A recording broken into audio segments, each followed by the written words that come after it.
Sixth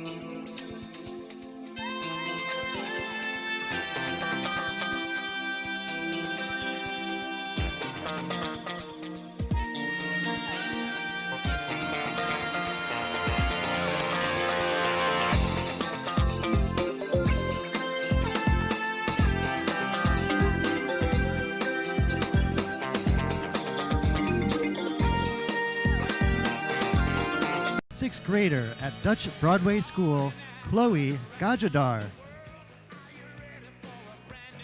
And please welcome the principal at Dutch Broadway School, Mrs. Cynthia Kasim.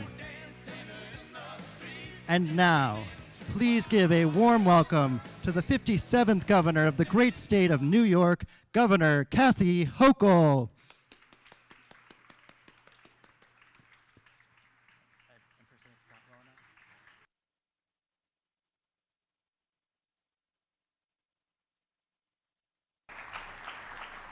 Thank you very much. It is great to be here. Oh, I had the most interesting conversations with some children that were just heading out, telling me all about how they're planting lima beans, and someday I'm going to come back and we're going to cook them up and eat them, and it was great. So thank you for letting me be with real people, the little kids, and I just want to thank everyone who welcomed me here to this beautiful place, a place of learning, a place of love, place of caring, and it's an honor to be here. I also want to acknowledge, in absence, our Assembly member, Szilagyi, who is actually up in Albany doing her work. She's supposed to be there, but she really felt bad not being here because Dutch Broadway is her alma mater, and she talks about it a lot. She's very proud of this. Also, we have in our presence our Deputy Supervisor for the town of Hempstead, Dorothy Gooseby. I want to thank her for her friendship and public service. And this, yeah, you are so fortunate to have a visionary principal. Cynthia Kasim, I could just tell instantly, she's got that spark, that creativity that wants to find any way she can to instill a love of learning in our children. And what she did with the STEAM lab, which I'll talk about, I had no clue what they were doing or how they did it, but these were 12-year-olds and I was very impressed. So thank you for creating that environment, and I think she replicated everywhere. So thank you so much. We're also very fortunate to have the Elmont School Superintendent here. Ken Rosner has joined us here. Ken, thank you very much. The Elmont School Board is here. I will also tell you this, that I have served at every level of government there is, from local to county to Congress to lieutenant governor to governor. I've never done school board. I don't think I could handle that one. that is a labor of love, and I thank all the people who stepped up and served their community in that really special way. We also have Pat Boyle, the Executive Director of Gateway Youth Outreach. Thank you for what you're doing for our kids, Pat. Thank you. Julie Marcasella, the President of the Elmont Chamber of Commerce, and I've been to Julie's store before, so Julie, thank you. Great to see you. Thank you. Queen of Hearts. So I think I was out here, we dedicated a beautiful railroad station, or train station. You still like the train station? All right, let's keep that going. But this is really special to be at the Dutch Broadway School, and just to see the energy in the classrooms and children who are, like I said, thriving in this environment and learning from each other. And it's really, really important that they have these opportunities to stimulate their young minds. And that's one of my highest priorities, is to just, get children excited about life and learning and help them see, no matter what their age is, that there's great opportunities awaiting them, because we as adults have a responsibility to pave that path for them. And so I know the last few years are really, really hard. It's hard to believe that it was 3 years ago that we're in the throes of the first round of the pandemic, COVID-19, and then we shifted to Omicron and other variants. But it really, really took its toll on our schools, our teachers, our administrators, and our kids. And I thank everyone who's stuck with it, never gave up, and for the parents who are trying to be the teachers at the kitchen table sometimes. It was really, really a hard time. And we're really still recovering from that. I mean, for someone to say just because the physical illness is over, it doesn't mean that there aren't lingering effects that we still have to deal with. Yesterday, we did an event on mental health in my hometown of Buffalo, a few miles from here. And we talked about how there was always a stigma around getting mental health services because people, you want to be tough, you don't want to act like you need help. But but the number of people who've either themselves or know someone who sought help is like 1 in 3 Americans now. And the number of children who are really suffering, and suicide rates, second leading cause of death for kids from 10 to 14. So they're still suffering scars from the disconnection and the loss of learning and the loss of friendship for that time. And so as adults, we have to always be cognizant of that and don't expect there to be a normal for a while, and we're not there yet. But I'm going to make sure that I keep providing communities like this and educational schools the resources they need. And so it does come down to what your priorities are. A budget allows you to say, these are my priorities. Last year, as a brand new governor, we broke all records with $31 billion in school aid, the most ever. And I said, well, how do you beat that last year's record? You go even bigger. So this year, we're on track to have $34.5 billion, the largest investment in schools in our state history. And that is a $2.5 billion increase in foundation aid. Foundation is to help those communities that were waiting a long, long time for this extra assistance.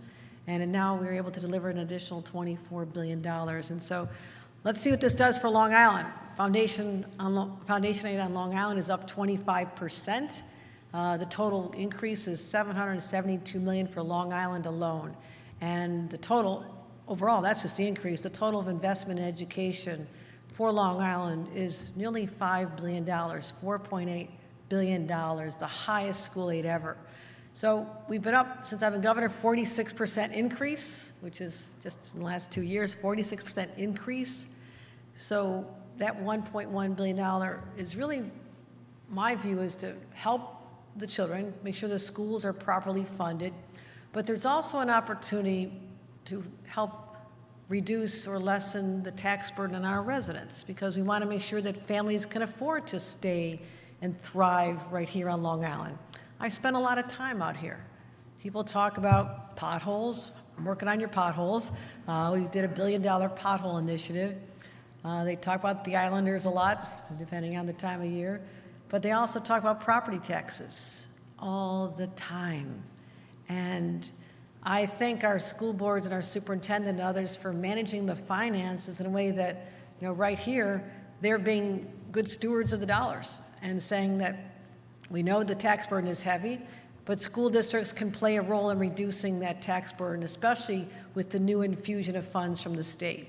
So I want to give a special shout out to the Elmont School District, because they've actually lowered their taxes, responding to the needs of the parents and the businesses who have made their lives right here in this community.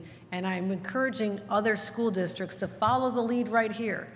Do what you need to do to help our kids, take care of our teachers and all the programs, but we have such an enormous amount of money coming to our school districts. I'm saying, please use that to find a way to help reduce that burden on our taxpayers as well, so they remain our taxpayers, and their kids someday can raise their own families in the same community they went to school themselves. So that's important. I know a lot of Long Islanders want to hear that, and they want to hear more of it, but let's talk about a few things that are in our state budget, the 2024 budget. And I want to make sure we're supporting our kids at every single age. Let's start with the youngest ones, the pre-kindergartners. And I know that you have a full-day preschool, universal pre-K. I commend you for that. That is really, really important. I was out in West Hempstead last year talking about our infusion of money. We've added more money, another $150 million to fully fund these programs. And right now, across the state, we have 96% of eligible preschoolers covered. I won't rest until it's 100%, but look how far we've come from an ideal to have universal pre-K to really almost achieving it in its entirety. So that is incredible progress. Also, I'm very cognizant of the cost of living on young families. Not that I have a young family anymore, but I have a grandbaby. And I know that the cost of diapers and formula and the fact that they're outgrowing their clothes every 5 minutes, it seems, and all the little toys you have to get them. So it's really expensive. And we had a tax credit for families with children that were 5 and up, but there was nothing for families with infants to age 4. And we looked at that in our budget. Said, yes, it's going to cost money, but why don't we just give an extra hand up for our families with the young kids? And so we are going to continue lightening the burden any way we can. Also, I think about kids who are in schools. Sometimes we're not always sure what's going on at home, but they're not getting a good meal when they leave first thing in the morning. And they may not get a good meal when they get home at the end of the day. And little tummies growling, even if adults are at work and they're hungry, they're not as productive, they're not paying attention. So basically making sure that our kids are well fed throughout the day with breakfast and lunch is so important just for their own development. So I just want to make sure that we invest in the free school lunch program. This year we put $134 million to expand it. With this funding, we'll have 90% of New York State children eligible and be able to receive free lunches and breakfast every single day in their schools. So we're excited about that as well. And I want to make sure that we're also talking about how we get kids ready for careers. And what I just saw in the STEAM lab, and again, your principal is amazing. These kids, Chloe was one of them, they were so excited to show me. Raise your hands, STEAM kids. All right, STEAM club. Wow. Were you having fun in there? Every one of you was so enthusiastic when you described to me something that I have no idea how you did. They've programmed little Legos. Now, when I play with Legos, okay, a couple little buildings and maybe a little barn over here for a little pretend horse. They're building these vehicles that are able to use solar power to power different buildings. And I was like, how do they know how to do that? I was so impressed. And flying a drone right in a classroom. Had to duck a couple times, but that was good. It was part of the experience. And using coding to use 3D printing and creating a spaceship to Mars, a model of a spaceship to Mars. I mean, that was amazing. That was fun to watch you do that, honey. And one on the ground, I wasn't quite sure how you made that happen, but you're able to program this little ball to go around and knock over little pins on the ground. So I just saw the energy in that room as these children are learning how to solve complex problems, use their minds, think about math in a different way. And really, my eyes just opened to the reality that they are ready for the jobs of today and tomorrow, because we are moving so quickly. This whole artificial intelligence revolution, what does that look like? And we're at the beginning of this. And it's going to be a very different world when they do graduate from school, all of you. And we have to prepare you to be able to accept those challenges by strengthening your mind and your capacity to learn now. And that's why I'm so excited. And we're also investing, when you're a little bit older, in what we call the Smart Scholars Early College High School program. I don't know who comes up with these really long names. I just make it a little bit shorter. There's also a pathways in technology for early high school, early college high school. And what this means, while you're still in high school, and you'll get there soon enough, you can actually be taking college classes, learning how to do things that skills that employers are looking at you, because a lot of times they're helping design the curriculum. They're saying, as soon as they graduate, I want them. Now, you may want to go on for community college, or go to an apprenticeship program and learn, but I'm just telling you, young people, people are waiting for you. Enjoy your childhoods, don't rush it, but they're waiting for you. And what you're doing now by being in this club and pushing yourself and being willing to do this, there will be no limitations on you ever, because the employers I'm talking to say we have to get more people with the skills. And so those programs, we just invested another $20 million in. It's going to help you find great jobs. We're trying to invest more money into the careers that are coming. Semiconductors, you know what a semiconductor is? It's powering your cell phone, so you better like semiconductors. Your cell phone doesn't work without them. And guess what? I'm so excited, because they used to be manufactured other parts of the world, like Taiwan and Southeast Asia and China. We are bringing them right here to New York. There's a big, big company called Micron. They're going to be upstate, but it's not that far. It's not as far as China. And so we're going to be able to have jobs created right here on Long Island that will be part of what they call the supply chain. So I'm telling you, as they build out these these fab facilities over the next 20 years. They're going to be begging for workers like all of you. So they're investing $100 billion. That is the largest private sector investment in America, right here in New York, right here in New York. So it's about investing in our young people, putting money where our mouth is, not just talking the talk, but saying here is money for the programming that we're going to be successful, and building on our overall belief that there's still a lot of unrealized potential right here on Long Island. That's why last year, working with the state legislature, your representatives here, we set aside $350 million just for Long Island. We call it the Long Island Innovation Fund, to really be a catalyst for opportunities for new jobs and working in our advanced manufacturing and life sciences, offshore wind. My gosh, there's going to be incredible jobs in the clean energy future. We shift to renewables. So there's so much going on here in Long Island. You've got great research corridor and synergy between all your educational institutions, making Stony Brook a flagship of the SUNY system. So I just want to say I'm delighted to be here to see the people in person that are believing in our kids the way I do, and the young people who are seizing the opportunity, part of clubs like you just saw here as well. So I want every child to have the same opportunities. My family's circumstances were radically changed because of a good education. My grandparents were very, very poor. My dad worked at a steel plant until he got a college degree, worked making steel by day, and then he went to college at night. Lived in a trailer park with my mom. A bunch of little kids were born. And all of a sudden, my dad was able to walk across that stage with a college degree. He didn't have to work at the steel plant anymore. He could get a different kind of job. Our family was lifted into the middle class because of a good education. I'm a product of public schools. My kids went to public schools. I believe in public education. So I believe, looking out here at these young people, our kids, our futures are in great hands. And with that, I believe there's going to be an introduction of our principal coming up, and let that happen. But I want to thank her for her faith in this institution, her faith in our children, and her faith in making a brighter future for all. Thank you very much, Principal Hassim. Please welcome to the podium Mrs. Cynthia Kassim.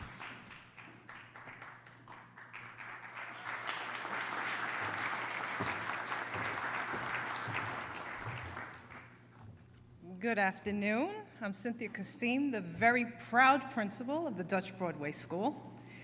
Thank you, Governor Hochul, for visiting the school to recognize and highlight the Elmont Union Free School District's dedication to developing our STEAM program, aligning with Elmont's goal of educating the whole child. Millions of STEAM jobs are currently available and cannot be filled, so creating a pipeline for future engineers, mathematicians, and scientists is imperative. Developing the foundational skills begins at the elementary level, where students can explore different concepts and build background knowledge that will help develop their skills to become thinkers and innovators and prepare them for jobs that don't even exist yet. STEAM has become an integral part of the Elmont curriculum.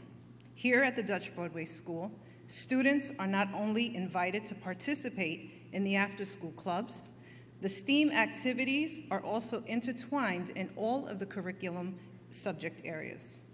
This increases opportunities for our students to explore and familiarize themselves with the digital tools. As a result, my students have tapped into their engineering skills and created some of the designs you were able to see in the STEAM lab. Thank you, Governor Hochul, for fully funding foundation aid that helps to continue these robust programs while easing the tax burden on the Elmont community. I'd also like to thank our superintendent, Mr. Rosner, and the Board of Education for supporting these initiatives. Thank you. And now I'm going to introduce my student, Chloe Gajdar.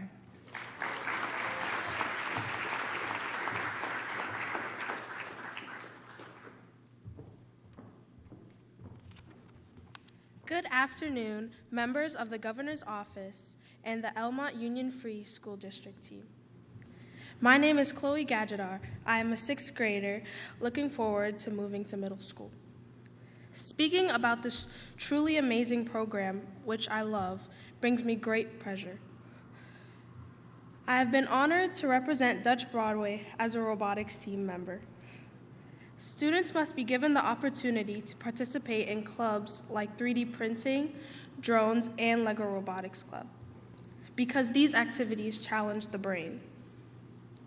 We worked as a team to learn how to code, construct, and problem solve, and we were able to understand how certain things work. These activities will allow my peers to explore robotic engineering and think about working in the field. Participating in STEM clubs offered by Dutch Broadway helped me in other subject areas because I used critical thinking skills to find more than just one solution. I sincerely appreciate your attention this afternoon and listening to me tell you how STEAM programs can change the world. Ladies and gentlemen, please remain seated while photos are being taken.